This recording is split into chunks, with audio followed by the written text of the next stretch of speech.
Welcome to the Construction Disruption Podcast, where we uncover the future of design, building, and remodeling.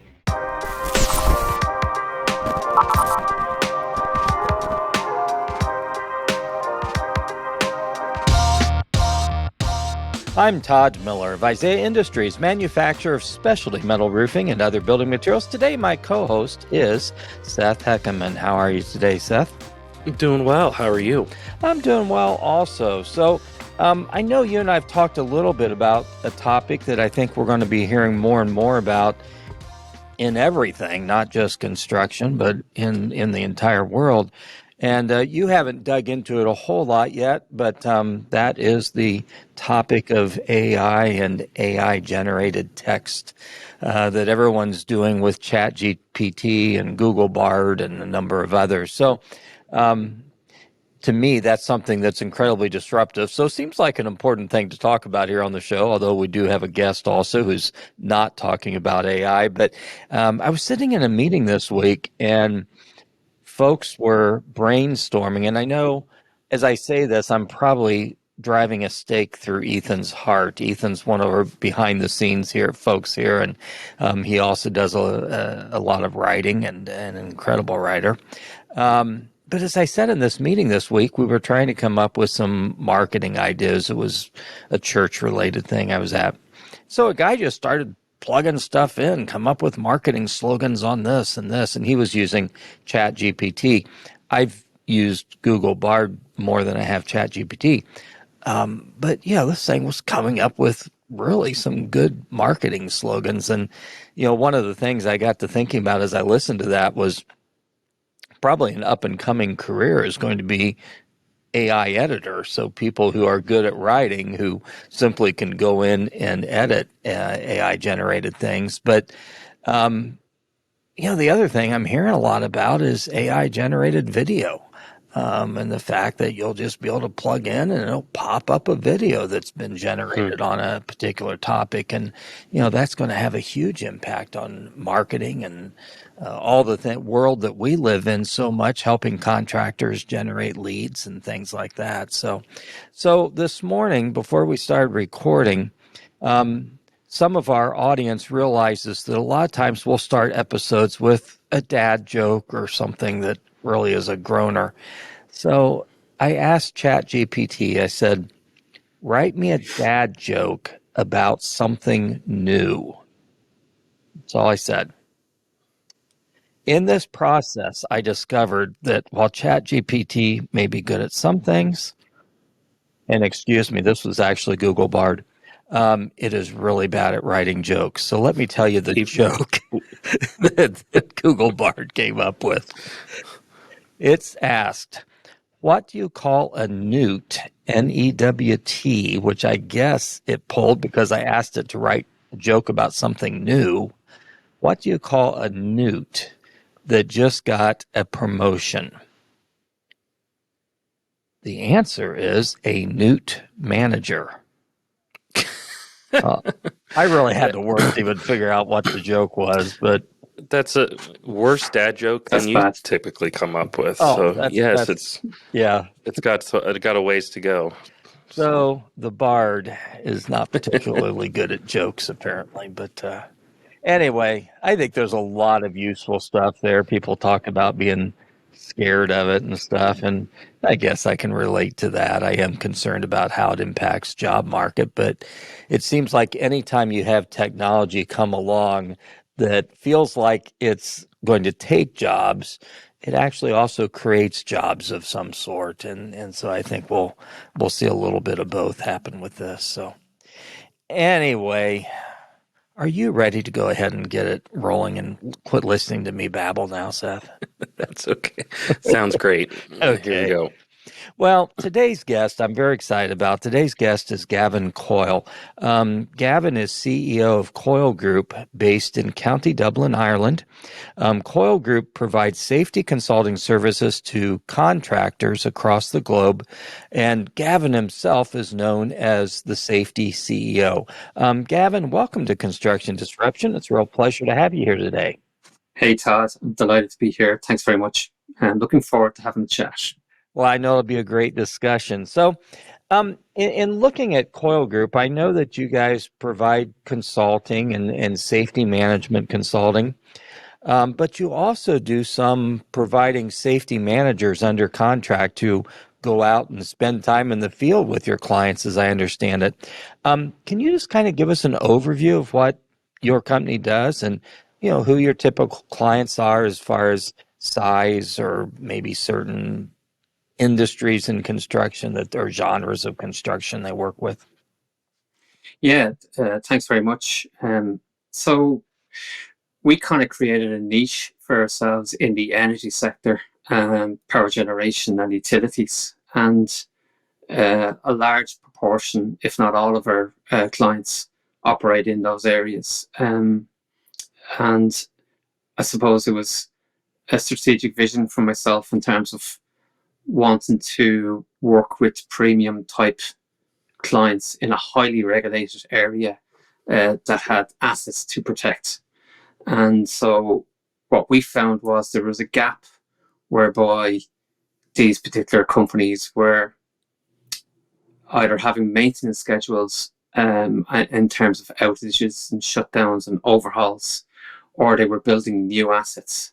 And so they wouldn't have the same level of capacity of health and safety within the overall organization on a continuous basis to deal with the level of the amount of projects that they were dealing with.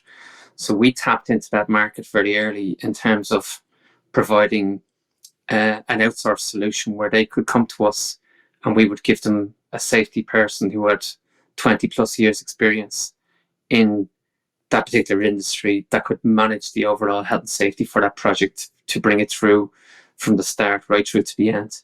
And so over the years, we've become very established with a reputation that we don't just provide the people, we also provide like a managed service behind that. So I would work with the leaders and with the clients and their team on strategy and what it is that we can get out of this project that we could use as a future experience for future projects, like a lessons learned, and how do we implement that, and how do we change systems and change cultures in order to deal with protecting against certain scenarios and certain risks becoming more consistent within those type of environments. So it's been very challenging but very rewarding. And the type of people that we deal with on a daily basis are extremely knowledgeable and technical in their own areas and in their own right. And I kind of get a great buzz from working with people like that because you could just feed off their enthusiasm and their motivation and their want to get up and go and deliver a project, not just a safe project, but a quality project. And, we are where we are today. We're with, major multinational clients across the world building wind farms and power stations. And it's exciting, if not, stressful at times. Oh, absolutely. I can imagine. And certainly I assume those are projects that are on tight timetables a lot of times also. And, sometimes tight timetables can accidentally become the enemy of safety also, I suppose. But so I'm kind of curious, what interested you in this line of work and what drove your passion for safety? I know I heard you tell a little bit of that story on a podcast you were on recently with our mutual friend, Jim Johnson, but would love to have you share it here on some of that here on this show as well. So I live in Ireland, small, obviously country, surrounded by water. And at one stage, maybe 20 odd years ago, we became a magnet for American clients who wanted to probably step a foot into Europe. And we were the first country they probably hit in terms of land base, if you like. And we had the likes of Warner Lambert, which is now Pfizer's. We had Intel, Hewlett Packard, Compaq, all the big names that were trying to establish a foothold in the European market were coming into Ireland and building hyperscale projects. I just come out of school, and one of the main requirements on these projects was a full-time health and safety officer, which was never really a thing in Ireland. A lot of people scratching their heads going, what do you mean a full-time health and safety officer? What does that person do? And what kind of a qualification do these people have? So I was told to go to a meeting, a health and safety meeting, and sort of really, really liked the whole concept of, well, we're not just here to work, we're also here to work safely. And we want everybody going home to their families. And I totally embraced that whole logic. And there was a whole sort of systematic approach that the American guys were bringing with them that they had built in their own models within the States. And so it was a very good learning curve for me to sort of understand all of these systems and understand these logics that they put together in order to make a safe project. And, you're talking a couple of thousand people maybe on the project at any one time, up to 10,000 people in some cases, construction workers. So you're not talking small scale stuff. But in around the same time or the same time period, as I grew within the contracting business that I was working for, I started looking after more and more of their projects, not just the major hyperscale stuff, but it was a project in Dublin, a Four Seasons hotel project, and I would have been looking after that as well. So I was kind of stretched between going around to multiple different projects. And I was on that Four Seasons project one morning when there was a bang on the door, and it was basically someone outside shouting that there was a man down. And by that, when we went out to have a look, it was a young guy, 17 years of age, and he had fallen into a hole head first, and he was fighting for his life in a hole. So we managed to get him out. I went in the ambulance with him, and within 24 hours, he was pronounced dead due to his head injuries. So it was a very sort of wake up, traumatic time for myself. Obviously, for the family, it was much worse. But to see a guy fighting for his life in the hole, and then in the ambulance, and then in the A&E, it's something that will stay with me for the rest of my life. But what I wasn't to know was my younger brother, within a short period of time after that fatality, had a tragedy of his own where himself and two of his friends drowned off the coast of Ireland, where they were just waist high, throwing a ball to each other, and a freak wave came in and the undercurrent swept them out to sea. So I suppose within a 24-month period, I had two massive events, traumatic events in my life. And I was kind of like, okay, is health and safety really for me? Wow. And if it is, like, you gotta have the tools and have the mindset and the sort of the push to continue on in this area. Otherwise, it would just break me, because I was very young at the time, and there was no such thing as counselling or anything at that time either. So no one was talking about the aftershock of events. But it definitely did shape my views and my empathy towards people. I talk to people on a basis of, I could be that person myself, and what do I want from the conversation, in terms of not talking down to people, talk to them at their own level, bring them with you, learn from them, give them your experience, share and collaborate together, and work in a way that you treat people with respect, and you expect that respect to come back to you. And that has stuck with me for years, where I'd still walk on projects now, and people would come over and shake my hands. Oh, I remember you when you were on this particular project. I don't be on the sites as much, or the projects as much, but I get great buzz from that whole collaboration. And there's certainly some characters in the construction, and especially in the construction industry anyway. And I hope it continues to be so. But in terms of where health and safety is at, it's moved on quite a lot since I started. When I was only 17 when I had started on my path for health and safety. Wow. Well, that's really something, going through those, a couple of tragedies, one of them extremely personal, and yet, out of that, it drove you to a life's path. And So I'm kind of curious. I know that Coyle Group, works with contractors across the globe. It seems like safety regulations to some degree vary geographically, but by the same token, safety is safety. So how does that impact your business? How do you adjust to the fact that, different areas probably have different regulations, but yet again, safety is safety? Yeah, it's good. It's a great question. Like once you have a system that is organic to your business, and you can put your finger on any part of that system, and it is live, and it is actionable, and it is, you know, something that you can stand over. That's a real system. Unfortunately, we've seen in the past where people have brought in maybe outside consultants or management consultants and said, like, build me a system because our company is massive growth. And they tend to just pick a sort of a generic model system, and they try and sort of pinhole that company into that particular system. Once you don't have any sort of input or sort of,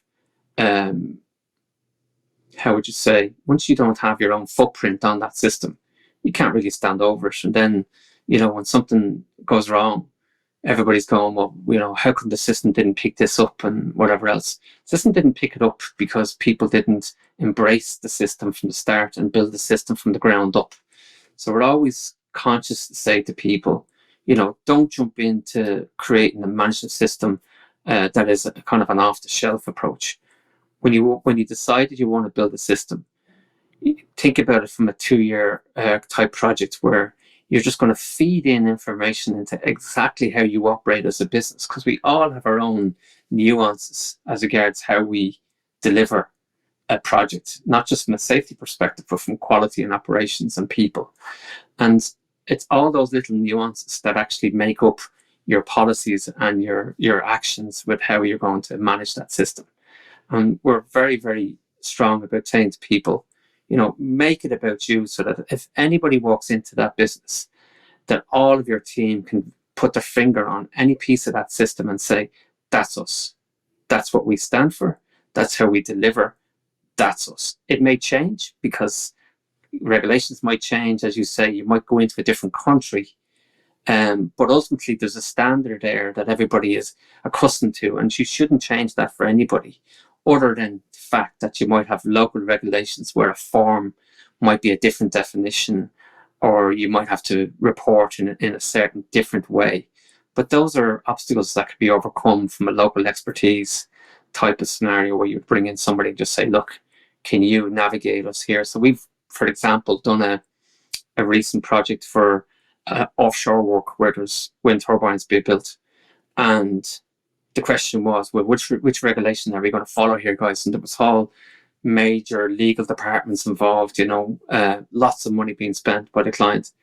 And we were kind of like, it's kind of not really relevant in terms of, once you have the system that is, accredited, internationally approved, the likes of an ISO system or an OSHA system, that will travel right out across the world. And then you just create the nuances. So what we done was we created webinar videos for all of their management team to say, here's the legislation you're used to before. Here's the other legislation that's actually meeting you on the nose for this particular project. Here's the higher standards that we believe you should follow that is above those regulations. And so if something does fall down through the holes, we can always say, yeah, we took the legislation as a minimum standard, but this is our standard. I love that. So it sounds like a lot of your clients are in themselves international companies. So they may be doing projects in different countries and so forth. So, you're able to help them, hey, set their standards, and then also make sure that they're meeting anything local that might be special as well. Am I kind of understanding that correct? Yes. Okay. Yes, 100%.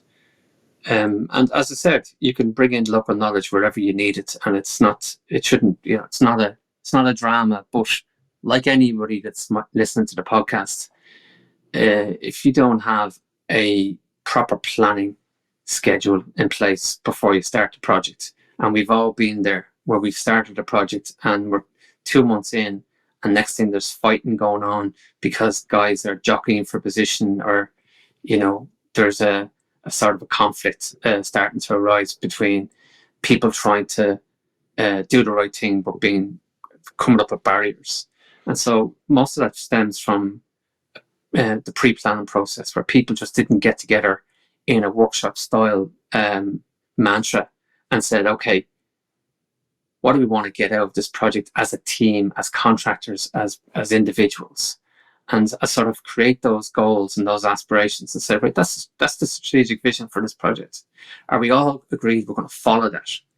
Unfortunately, that doesn't happen quite often as you think, and we still see it today, where it's too late by the time you're in the project because people are too focused on trying to deliver the project, and they're in the project. You can't put on a handbrake at that stage, and you've just got to let it go and try and catch up.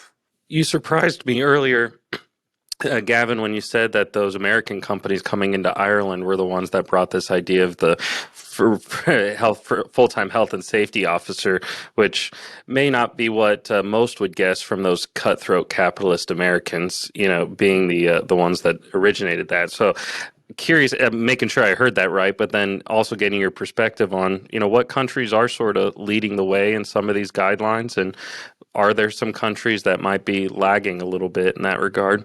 I don't know if we could back up the whole cutthroat capitalist comment, because that might get me in trouble. But I know what you mean. Look, there's Canada has got a great reputation in terms of health and safety. People might say that they're overboard. It's not a nanny state. That's a different conversation for different topics, social, political, more so than safety. And Australia has a good, strong sense. But I like the Swedish model personally myself in terms of health and safety, because I remember going out to a wind project. It was a test island. The whole island was actually just a test island for wind turbines, and reading the safety framework document for Sweden. And it was like a couple of pages. It wasn't a couple of pages, but it was by comparison to other legal frameworks, it was so small. I couldn't get over it. I was like, wow, like that totally makes sense. You know what I mean? In terms of like, why would you just fill a whole book of legal jargon and throw it at people and say, here, we need you to follow the legislation?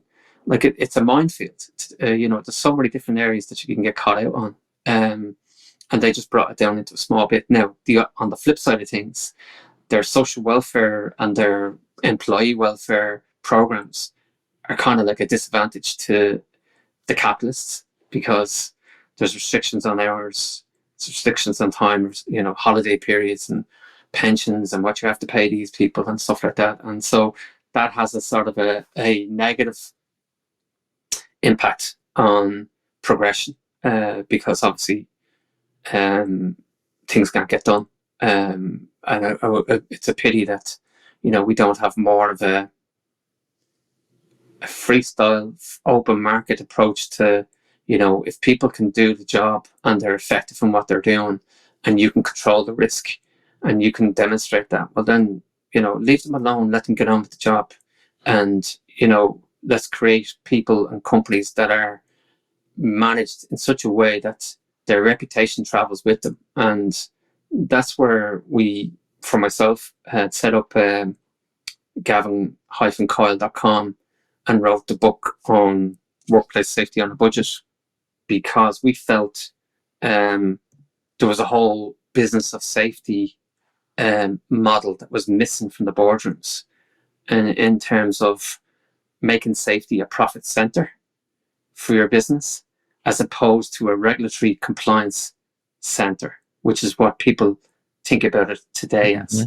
So what we're talking about is, how can you look at your business from a safety perspective and make it more efficient from a safety perspective, which obviously raises safety standards, but also creates a situation where you stop spending money on certain things that have nothing got to do with the efficiency of your business and with the bottom line.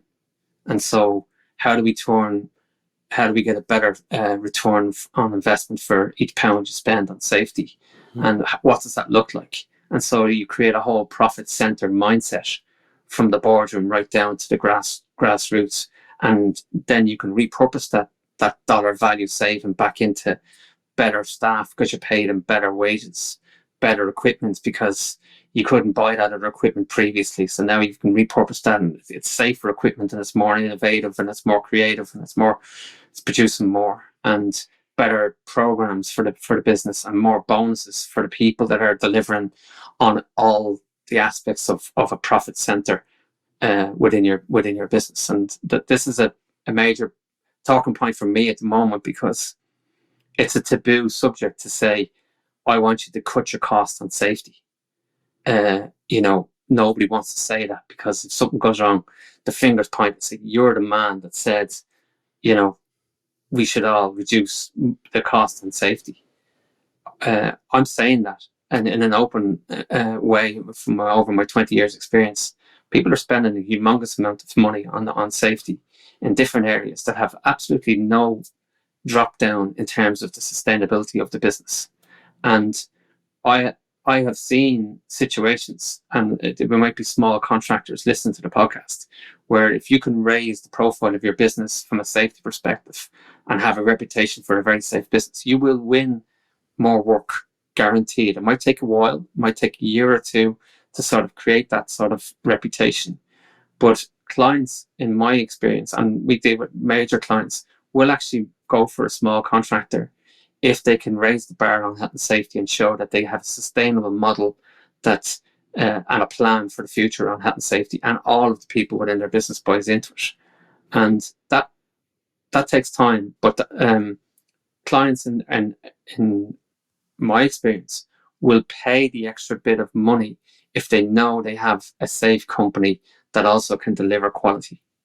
Yeah, I think that's really interesting, and it kind of goes down a line of something I wanted to ask you, Gavin, because I hear you talking a lot, and we're talking about international businesses and boardrooms, and I'm thinking, a lot of contractors are much smaller than that and don't have all of that, but yet, you're giving them a framework of saying, hey, if you start everything with safety in mind and then make that a hallmark of your company, it actually can become a great marketing tool for you as well. Let's talk a little bit about your book, Workplace Safety on a Budget, which I looked it up. You can get it on Amazon. So I haven't bought it yet, but I encourage everybody to check it out. But so is that book applicable for anyone with any size of a contracting business? 100%, Todd. One of the main drivers for me writing the book was I felt that I wasn't getting access to the middle market and to the small scale market within construction and contracting in general. And I felt sort of, I wouldn't say an obligation, but because of our business was with premium clients and our people are premium level in terms of the cost base, we couldn't give that advice. We couldn't support the small to medium enterprises because we had niched ourselves into this premium market. So it was something that was gnawing on me for a long time as regards, I'm not really giving back anything to the guys that actually are as good as anyone, but they've decided to go out on their own, and they might only be one man in a van, or they might be, somebody with 20 contractors. So how do I make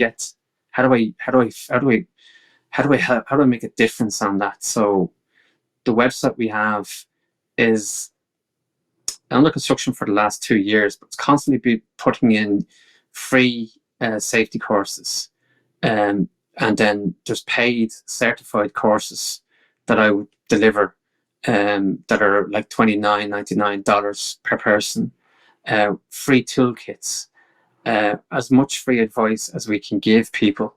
As the book is like $12 on Amazon. So again, it's not that I'm going to be going to Monaco anytime soon. It's safety information should be shared and should be out there for everybody. It shouldn't be a guarded secret.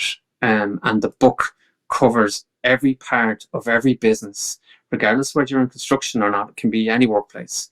And whether you're somebody that's starting out in health and safety as a graduate and you want to, or you're thinking about starting out in safety, it's for you.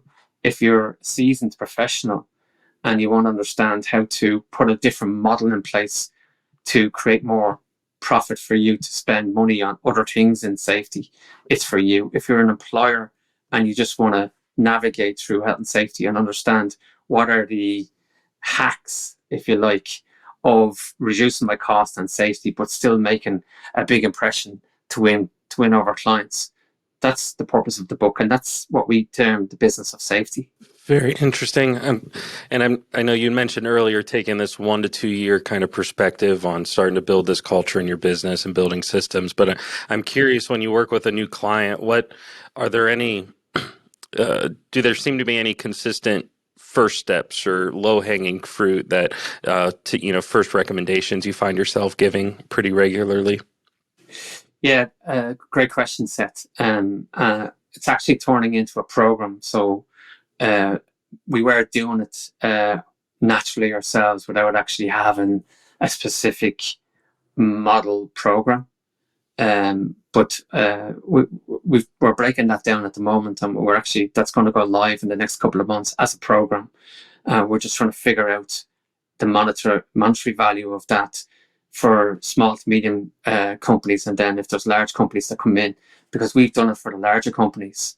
And I'll give you a classic example where to give you a simple answer for your question is we would do a gap analysis, a discovery stage process initially to understand the logic of the business and how the business operates and the structure and what's happening. And in this particular case, it was like a $50 million turnover business, pretty strong business in the utilities. But when we got in and we started speaking to the workers, which was over 100 workers, they were all working in underground situations, but they were actually employed as overhead linesmen. So they should have been up on a pole, but they were down in a hole. And what happened was they had one big major client contracts the company had, and they told the guys, look, big news, we've got loads of work here for the next 20 years, but you're going to have to go into the holes and sort of do this kind of civils type work. And so all the guys did it because obviously they needed to feed their families and mortgages, and the money was still good. But when I spoke to them, they were like, we were never employed to do this, Gavin. This is not us. So we went back to the contractor and we said, look, we think there's a great opportunity here, that there is companies out there that specifically do that task. You've now got a load of data built up in your business of how much time it takes, what type of person you need. It wasn't a competency-based task. So they weren't being flaunting the rules of safety in terms of putting incompetent people into a competent situation. It wasn't. It was menial type tasks, but still they'd done this. And so they had all this information. And then we said, right, let's go to tender now. So we helped them with the tender process. And we helped them select a contractor who specifically, that's all they'd done. And they knew exactly to the dollar value how much that was worth to them in terms of savings. So now their people got out of the hole.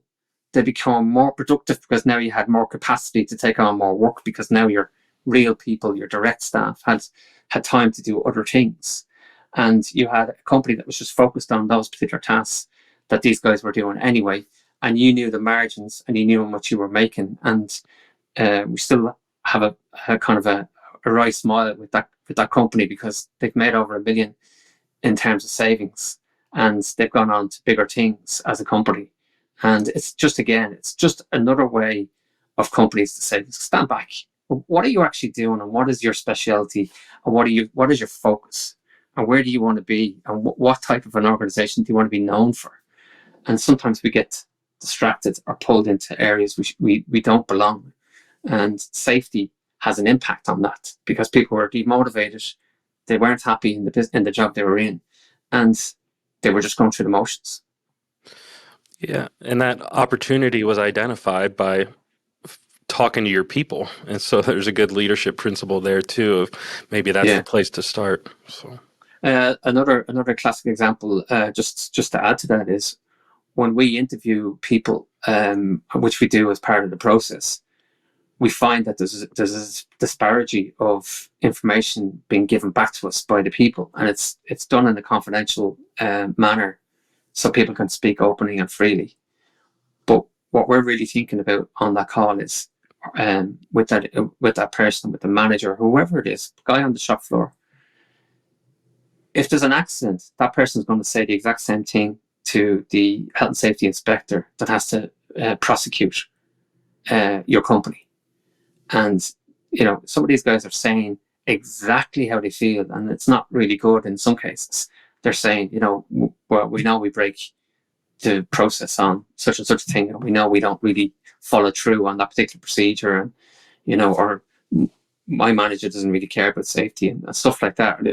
So if he's going to say it to me, he's going to say it to a health and safety inspector who's prosecuting maybe an accident. So we need to know we need to have a forum that people can express their views and be open about that.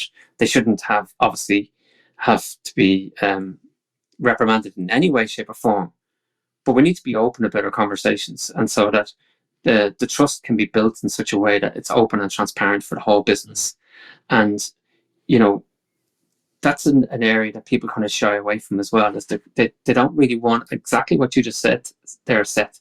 They don't really set aside the questions to be asking to people in such a way that, well, okay, but if you feel that's a problem, let's address the problem. Let's have an open forum and let's talk about it. Now, if you don't follow through, you're back to your culture question, and you're back to, it's not just safety that's going to be affected. Everybody's job is going to be affected now if we have this type of environment going on. Very interesting. And I think that's, when you talk about transparency and openness, I think a lot of companies do struggle with that when it comes to these important things. Everyone kind of wonders, well, who's listening to this and who's watching me? And, who am I really saying this to? And so I love that if you as a company, as a consultant, can bring that kind of openness out of people, that's great. Kind of backing up a little bit, I'm still kind of thinking a lot about this concept of businesses using their safety record as, as something they promote to prospective clients. I don't see that happen very much. I mean, No. Are there any companies you've seen who are really good at that, or any tools, for being good at that? I was going to say Boeing, but Yeah. I don't think. But doesn't it go to show, without going into specifics, where was the open and transparent discussion around that whole scenario? Right. And a company with massive resources in terms of health and safety and in general, but still, when it came, and so what does that tell you? It doesn't matter what the size of the company is. That same environment or culture can be transferred into a small company. And if you're a small business owner, listen to the podcast. Just because it's Boeing or just because it's whoever size company, the same challenges are in everybody's business. It's just a different scale. And at the end of the day, a fatality is a fatality. It doesn't. It's a person, it's a family, and there's a massive collateral damage that comes out of that. Every company that we've dealt with all has their own challenges. There's nobody that can say they have a clean bill of health, or that they're the leader, if you like, in terms of health and safety. But as you said, Todd, how do they promote themselves in terms of how do they get their message out there as a safe company? Like, where is it that there's an implied sort of mantra within the client to say, I just know this company's safe anyway because I know their reputation and I know that they're safe. They don't even have to really challenge it so much, because they just know that when you're talking to really good, competent people, you know that they're going to deliver for you. And fortunately, and especially in the contracting game, the dilution of people's profits as you go down the food chain gets worse and worse, and therefore the output gets worse and worse. And so we see people going bankrupt, or we see accidents happening, and you see things that are happening that shouldn't be happening. And so we go back to transparency. There isn't a transparent process per se in how we award contracts, how we procure contracts, and how we have an open, honest discussion about there's enough in the pot for everybody here. So why don't we come together as a collective team of contractors, and we say to clients, look, we're actually more unified than you think we are. We have a common purpose. We have a common goal. We all want to make money, and we don't want to sort of have to go down the spiraling route of subcontracting out work to another subcontractor who's going to subcontract out again and again and again. And next thing it breaks, and we all go, we didn't even know this company existed. We thought we gave this contract to X carpentry or services or whatever else. Like this, if we want to talk about start correcting situations within the system, the procurement system has major challenges in our experience. Todd, hearing him talk, I'm thinking about the times that we both had being in the house with, one of our dealers selling a roof, and either the husband or the wife making the comment that they want to go on vacation when the roof is being installed because it's going to stress them out too much, seeing the guys walk up all around the roof and worried something's going to happen. And definitely the companies that have a clear process and a system in place and give a clear answer about how they're going to keep their people safe as well as the property safe during it are going to have a clear advantage versus those that can't say much other than I have no idea what the sub is going to do when he's up there. So knowing what your plan is to keep people safe is clear advantage in those cases. I always think it's interesting whenever, someone is looking at buying something or contracting out for a service. I think they always start with the assumption that everything's going to go right amongst everyone that they're talking to as far as possible bidders of their project. And some companies gradually sort of eliminate themselves during that bidding process where they start to realize, oh, things may not go quite so right with this company. And yet the cream always rises to the top, hopefully. Yeah, well, we all know that there's, plenty of tenders go out, and then people don't really think about their capacity. Mm-hmm. And next thing, there's a contract that comes in, so, oh, we won that contract, and everybody's looking at each other, we actually won that contract. And, oh shit, like, sorry for the language, but like, where are we going to get the people to deliver this? Yeah, right. Okay, well, look, we'll scramble, blah, blah, blah, blah, and next thing, and in a lot of cases, there should be some sort of a lead-in period where there's a cooling off period. And we talk about cooling off in contracts. There should be a cooling off period for contractors to allow them to get up to speed with regards to what the requirements are for projects, because, a lot of people don't ask the question, have you got the capacity to deliver this? And how many other tenders have you got that are out there that are live at the moment? And what sort of resources do you have around that actually might affect the chances of you not turning up on a Monday or turning up on a Friday and telling me you can't do the job anymore? Well, Gavin, this has been very interesting. And, I really do encourage everyone to check out your book, Workplace Safety on a Budget. Also, of course, gavincoyle.com and looking up the Coyle Group. But is there anything that we haven't covered today that you'd like to share with our audience? No, I just want everybody to embrace health and safety as a tool of your business that's going to make you money and that's actually going to improve the quality and the standard of your work. And that, you will attract really good people to your business if you have a reputation for health and safety. Wow, we hadn't even touched on that yet, but that makes every bit of sense. So I love your model here of just helping businesses look at safety as a way to grow themselves to profitability and other levels of success, rather than this sort of necessary evil that, I got to do this to meet regulatory requirements or something. Right. Yeah.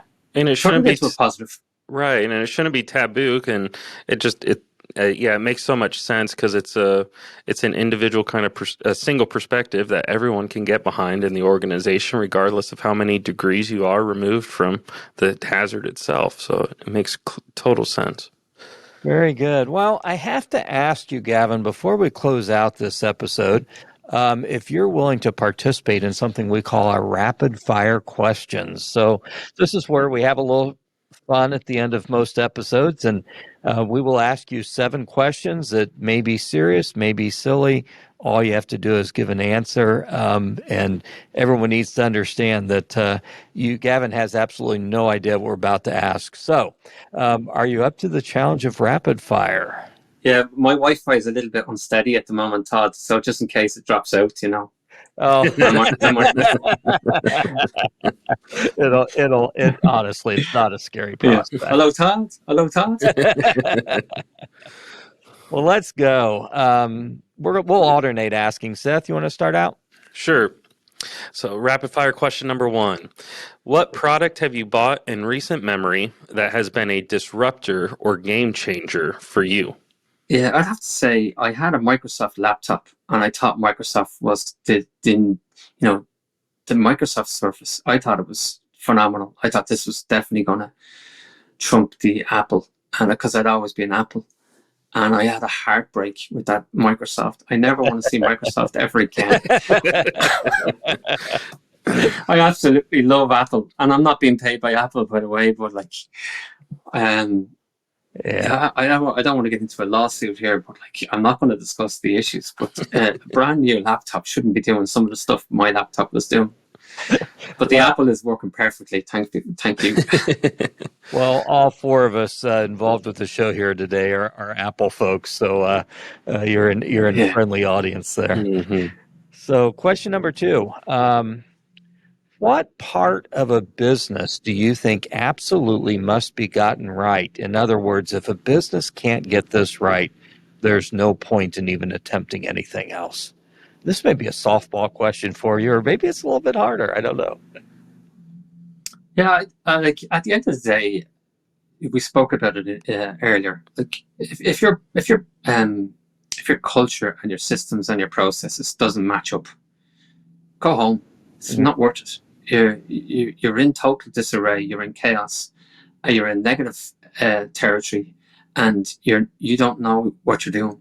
And that might sound harsh, but if you want a rain check, and if you haven't got the strength, or if you can't bring people around you that can give you the strength and the competency to deliver in those areas, you're going to be a failure. That's a good answer. Very good. Absolutely. Question number 3. What would you like to be remembered for? I was thinking of some events on a Saturday night, but that's not going to. I don't think that's going to. I'd like to be able for people to say that I've done my best in health and safety to deliver safety for people at all levels, regardless of who or where they are in the world, or what size of company they work for, or what age they are, or race, or anything, or whatever. It's just, at the end of the day, everybody deserves safety. Good stuff. So our first 3 questions were a little heavier. The next 4 are actually a little more lighthearted, just so you know. Okay. Question number 4. If you had to eat a crayon, what color of crayon would you choose? Oh my God. That's not a safe question to ask anybody. That would come up. Oh my God. Next question, please. You can't ask a safety person that question. I remember you. You're the crayon man. Yeah, safety guy tells everybody he eats crayons, or he tells people to eat crayons. I'm sorry. I can't go there. That's actually... that's a planted question, Todd. I have to say, fair play. Well, you rolled that one in very nicely to see and test me. Moving on. We will move on. I'm not sure what your reaction will be this next one, though. So whoa. So next one. You're trying to survive a zombie apocalypse. What one person do you definitely want on your team? Oh, Elon Musk all day. Really? Every day. Wow. Yeah. He's got the assets. He's got the resources. He's got the spaceship to get us out of there. There you go. Good answer. Good. I like it.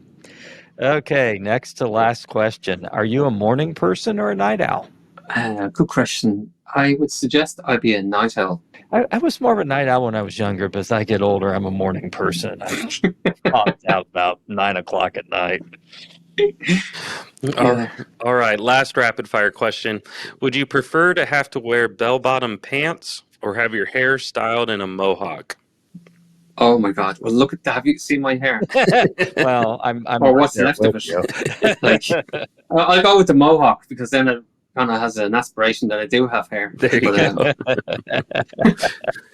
Love it. Love it. Good answer. This has been a real pleasure and very eye-opening to learn about your business. Again, if you could remind us, for folks who want to get in touch with you or follow what you're doing, what are the best ways for them to do that? So I'm on LinkedIn. Always happy to connect with people on LinkedIn. And the book is on Amazon.com, Workplace Safety on a Budget, and Gavin-Coyle.com is the website with the book and with the free courses and the free resources and all that good stuff. So really, I'd encourage people to go to that website. And either way, you'll get me through those channels. Even though we have Coyle Group website, I would suggest go to Gavin-Coyle.com. You'll still get me anyway. Great.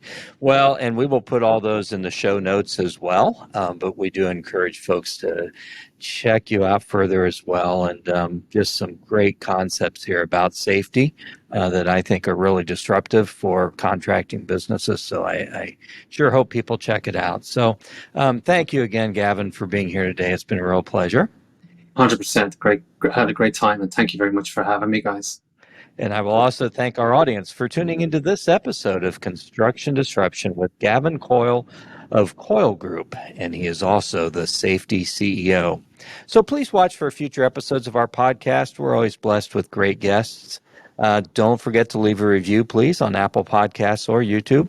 Until the next time we're together, though, I encourage everyone, keep on disrupting, keep on doing things different from everybody else, and also don't forget to have a positive impact on everyone you encounter. Make them smile, encourage them, simple yet powerful things we can all do to change the world for someone. So God bless and take care. This is Isaiah Industries signing off until the next episode of Construction Disruption. This podcast is produced by Isaiah Industries, manufacturer of specialty metal roofing and other building products.